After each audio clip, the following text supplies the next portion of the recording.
Me këtë ngulitje çmëntoi kushin.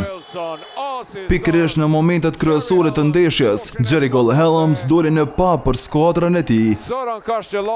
Helms, i cili pas ngulitjes doroi show me 3 piksha dhe bollëk asistimesh në fiturën e vllaznimit ndaj Borës.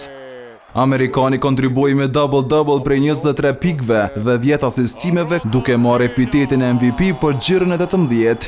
Në top 5 më të mirë përfundoi edhe bashkëlojtari i tij Jorane, i cili dhuroi spektakël me banane të shpërndara. Pos bllokadave ai dha kontribut edhe me 90 pikë, 7 kërcime dhe 1 asistim.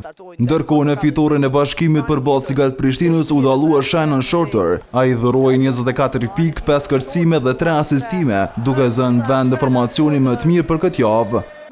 Ndërkohë Trepça po vazhdon serin pozitive, ku këtë herë mposhti Golden Eagle Ylen. Më i miri në kampin e xhehetarëve ishte Kenny Hasbrook me 27 pikë, 1 kërcim dhe 1 asistim. Teksa Williams me 21 pikë, 3 kërcime dhe 7 asistime ishte basketbollisti kyç i Go Plus Pes në fiturën ndaj Rovecës 0-29.